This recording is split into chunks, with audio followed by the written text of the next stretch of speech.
क्या आत्मज्ञान वाकई संभव है? अगर हाँ, तो योग वासिष्ठ इसका उत्तर कैसे देता है? यह भाग विस्तार से बताता है कि कैसे वैराग्य, सृष्टि और मोक्ष के रास्तों को समझकर मनुष्य अपने सारे भ्रम मिटा सकता है। हर श्लोक अपने अंदर गहरा अनुभव छुपाए हुए हैं, जो सिर्फ विचार से नहीं, अनुभव से मिलता है। लेकिन कहानी के अंतिम पल में एक अप्रत्याशित सत्य है, जो आपके भीतर छुपी विवेक ज्योति जगा देगा। 17वां सर्ग प्रकरणों के क्रम से ग्रंथ संख्या का वर्णन। इस प्रकार साधनों का वर्णन कर उक्त साधनों से संपन्न पुरुष को प्रस्तुत ग्रंथ के श्रवण आदि से पुरुषार्थ प्राप्ति दर्शा रहे श्री वशिष्ठ जी ग्रंथ प्रवृत्ति के क्रम का प्रकरण आदि के विभाग से वर्णन करने के लिए उपक्रम करते हैं। पूर्वोक्त प्रकरण का विवेक आदि गुणों की संपत्ति जिसे प्राप्त हो गई है, वह पुरुष महान है। जैसे राजा नीति शास्त्र सुनने का अधिकारी है, वैसे ही वह भी ज्ञान की वाणी सुनने का अधिकारी है।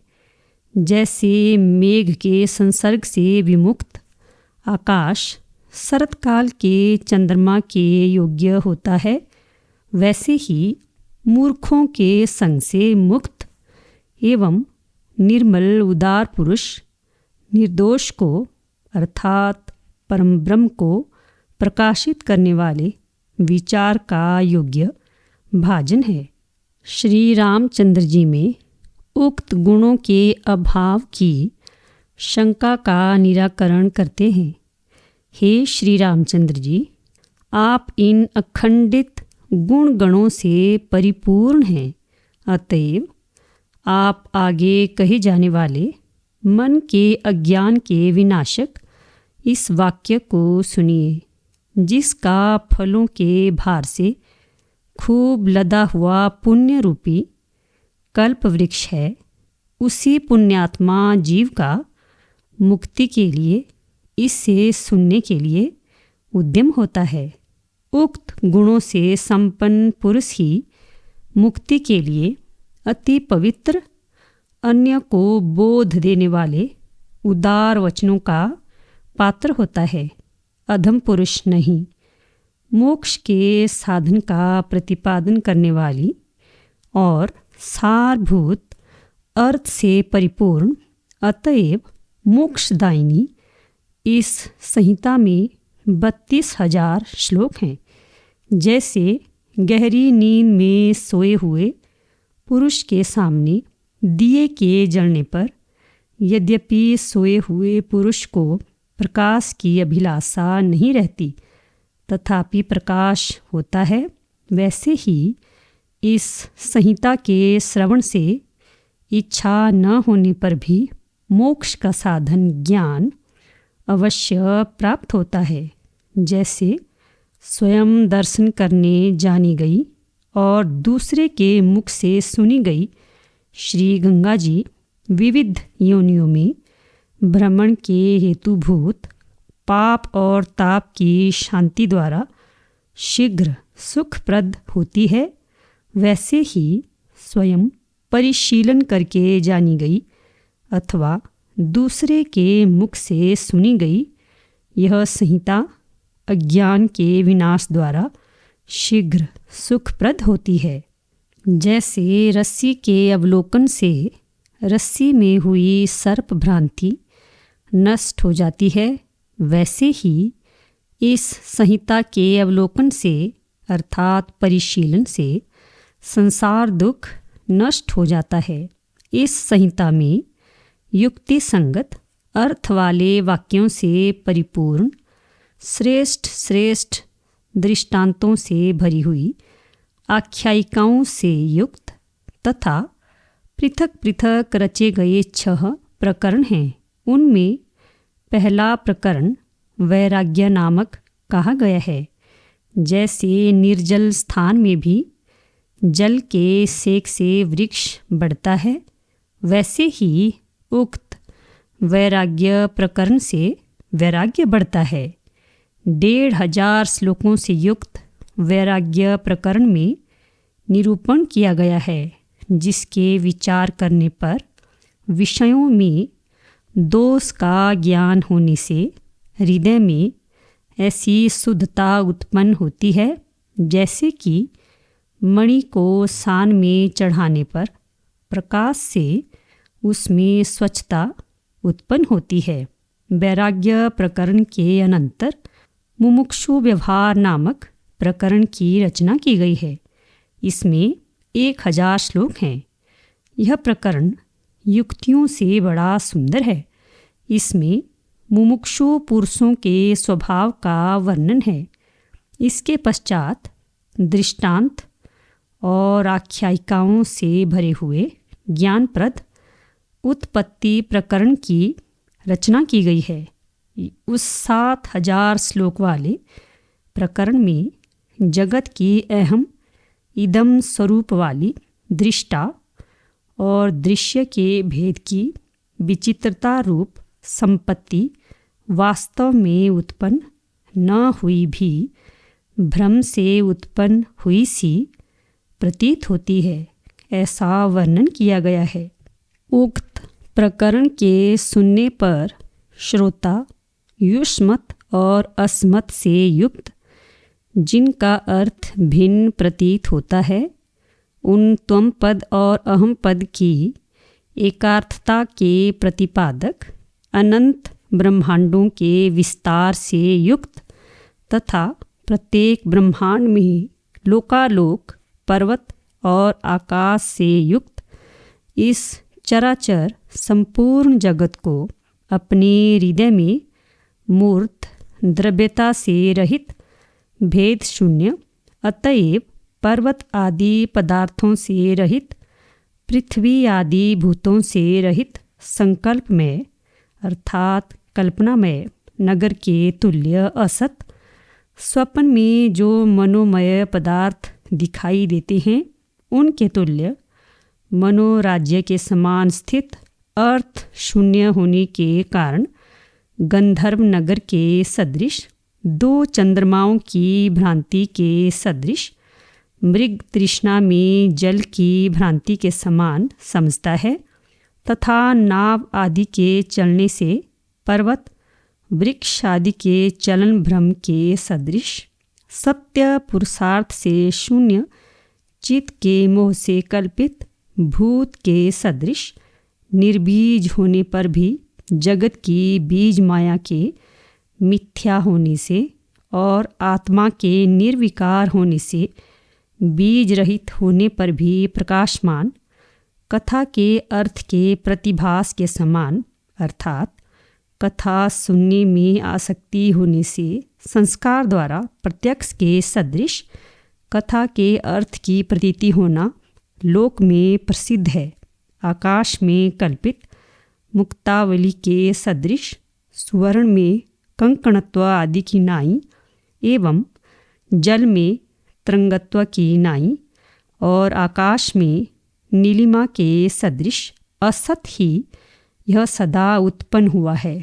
भीत अर्थात जिस पर चित्र बनाया जाता है और विविध रंगों के बिना केवल प्रतीति मात्र से अर्थात पूर्व अनुभव के स्मरण मात्र से मनोहर एवं कर्ता से रहित चित्र जैसे स्वप्न में या आकाश में चिरकाल तक प्रतीत होता है, तथा जैसे चित्र लिखित अग्नि न होने पर भी अग्नि सी प्रतीत होती है, वैसे ही मिथ्याभूत यह प्रपंच जगत शब्द के अनुरूप अर्थ को जाता है, यानी विचार में नहीं ठहरता, इस अर्थ को धारण करता है।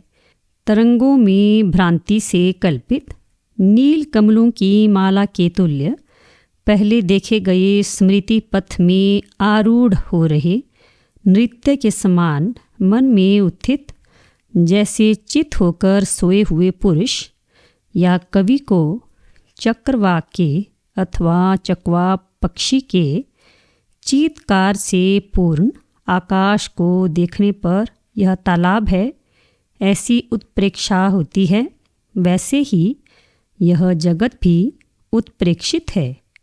ग्रीष्म ऋतु में पत्तों से शून्य, सूखे हुए और सारहीन, अतएव छाया, शोभा आदि से रहित और फल आदि की समृद्धि से शून्य वन की नाई मरण के समय में व्यग्र हुए लोगों के मन की नाई, अर्थात मरण के समय व्यग्र हुए लोगों का मन भ्रम और मूर्छा से युक्त और अस्थिर रहता है। यह प्रसिद्ध है। पर्वतों की गुफाओं की तरह, अर्थात गुफाएं अंधकार से भरी हुई शून्य और भयंकर प्रतीत होती हैं, वैसे ही यह भी है। अंधकार पूर्ण गुफा में प्रत्येक के नृत्य के सदृश, उन्मत्त पुरुषों की चेष्टाओं के सदृश, भीत में लिखे हुए चित्र एवं खंबे में खोदी हुई मूर्ति के समान तथा पंख आदि से बनाई गई प्रतिमा के सदृश पृथक सत्ता से शून्य है, ऐसा समझता है। परमार्थ दृष्टि से यह प्रशांत और अज्ञान रूपी कुहरे से शून्य ज्ञान रूपी शरतकाल के आकाश के सिवा अन्य कुछ नहीं है। अर्थात अज्ञान के विकार के दूर होने पर यह नित्य निर्विशेष सच्चिदानंद परम ब्रह्म में पर्यवसित हो जाता है। तदुपरांत चौथा स्थिति प्रकरण कहा गया है। 3000 श्लोक वाले उस प्रकरण में प्रपंच और उसके अधिष्ठान तत्व का वास्तविक प्रतिपादन और कथाएं प्रचुर मात्रा में है। ब्रह्म ही दृष्टा और दृश्य भाव को स्वीकार कर इस प्रकार जगत रूप से और अहम रूप से स्थिति को प्राप्त हुआ है, ऐसा स्थिति प्रकरण में बतलाया गया है। 10 दिशाओं के मंडल की विशालता से दैदीप्यमान यह जगत ब्रह्म चिरकाल से इस प्रकार वृद्धि को प्राप्त हुआ। यह बात उसमें भली भांति समझाई गई है। तदनंतर 5000 श्लोकों से विरचित परम पवित्र तथा विविध युक्तियों से अतिरमणीय 5वां उपशांति प्रकरण कहा गया है। उक्त प्रकरण में यह जगत, मैं, तुम और वह यूं उत्पन्न हुई भ्रांति इस प्रकार शांत होती है। यह बात अनेक श्लोकों से दर्शाई गई है।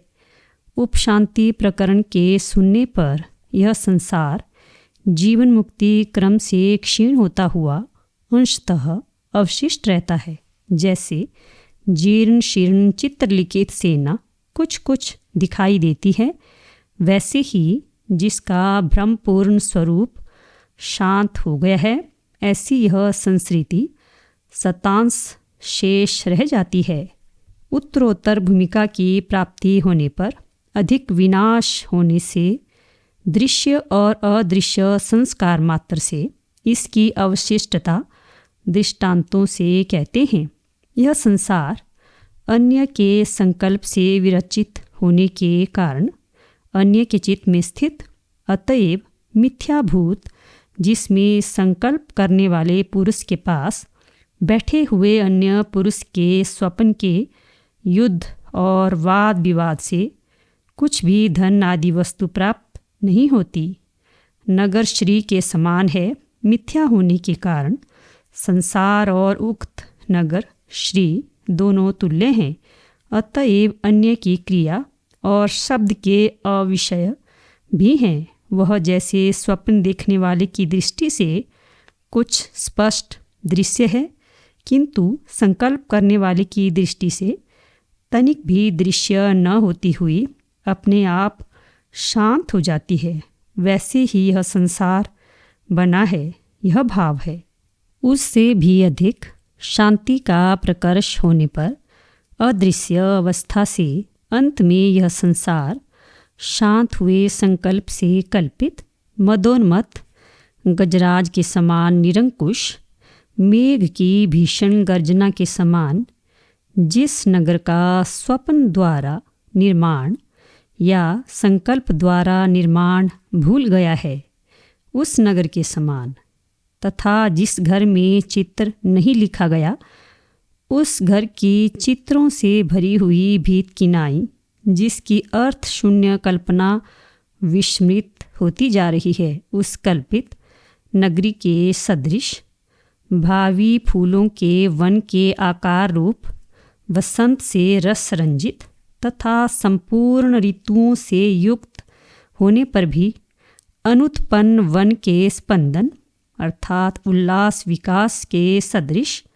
अस्पष्ट आकार वाला तथा तरंगमालाओं के अपने में समा जाने से अति निश्चल जल से युक्त नदी के समान प्रतीत होता है। तदुपरांत निर्वाण नाम का छठा प्रकरण कहा गया है। शेष ग्रंथ उसका परिमाण है, अर्थात 32,000 श्लोकों में से ऊपर गिने गए 17,500 श्लोकों से शेष 14,500 ग्रंथ उसका परिमाण है, यानी इसकी श्लोक संख्या 14,500 है। यह प्रकरण ज्ञान रूपी महान दुर्लभ पदार्थ को, परम पुरुषार्थ को देने वाला है।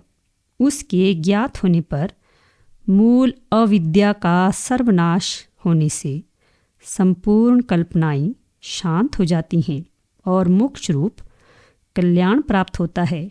बहुत कल्पनाएं संपूर्ण शांत हो जाती हैं और मोक्ष रूप कल्याण प्राप्त होता है। बहुत क्या कहीं, उक्त प्रकरण के भली भांति हृदयंगम होने पर जीव के संपूर्ण सांसारिक भ्रम विनष्ट हो जाते हैं और वह निर्विषय चैतन्य प्रकाश रूप अतएव संपूर्ण आदि व्याधियों से रहित तथा विगत सप्रिय हो जाता है। उसकी संपूर्ण जगत यात्राएं शांत हो जाती हैं तथा कृतकृत्य होने से वह स्वस्थ हो जाता है।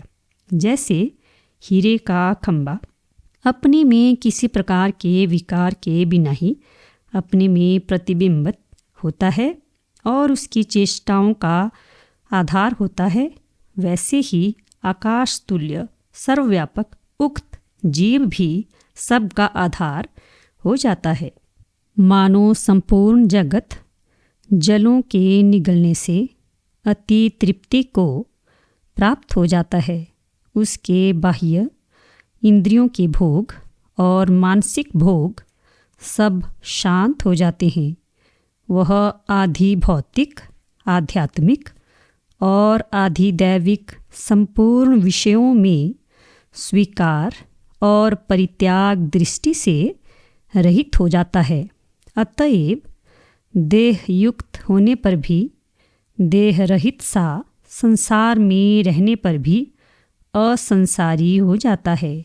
निवेड़ पत्थर के हृदय की भांति छिद्र रहित और वस्तुएं भी जिसकी उपमा हो, इस प्रकार का वह चैतन्य रूप सूर्य अपने अज्ञान से कल्पित लोकों को आत्माकार वृत्ति से खूब प्रदीप्त हुए अपने प्रकाश से दीप्त करता हुआ भी, अर्थात प्रकाश रूप होता हुआ भी, दृश्य पदार्थों के न होने से ही उनके प्रकाश के अविषय में निवेड़ हुए अंधकार रूप पत्थर के सदृश परम अंधकार को प्राप्त हुआ सा हो जाता है।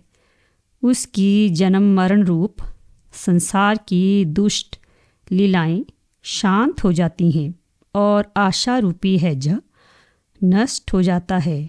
उसका अहंकार रूपी पिशाच नष्ट हो जाता है तथा वह शरीर रहित होता हुआ भी देहवान रहता है।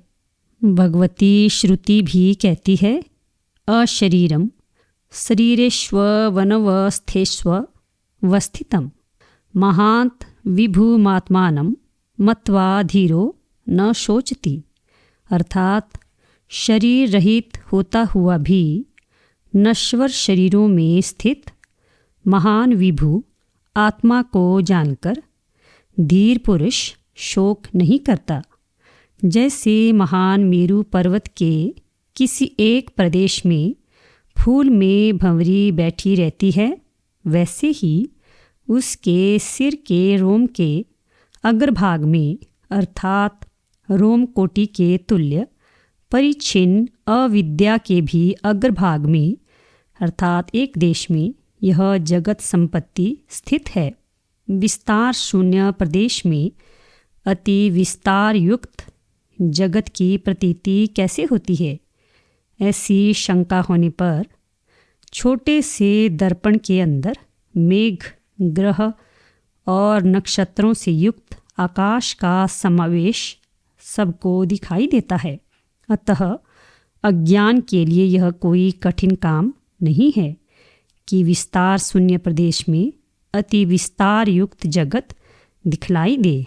इस अभिप्राय से कहते हैं, चैतन्य घन परमात्मा अपने भीतर कल्पित आकाश में परमाणु परमाणु में हजारों जगतों को स्वयं बनाकर धारण करता है और स्वयं उन्हें देखता है। श्री रामचंद्र जी, महामती जीवन मुक्त पुरुष का हृदय परमात्मा ही है। उसकी विस्तीर्णता का माप करोड़ों हर आदि भी नहीं कर सकते। उनकी ऐसा करने की सामर्थ्य नहीं है, सो बात नहीं है, किंतु सत्ता से, अनंतता से और आनंद स्वरूपता से जिससे बढ़कर उत्कृष्ट कोई वस्तु ही नहीं है, उस परमात्मा की अपरिच्छिन्नता पारमार्थिक ही है। आकाश आदि की तरह दृष्टा पुरुष की शक्ति से कल्पित नहीं है, यह भाव है।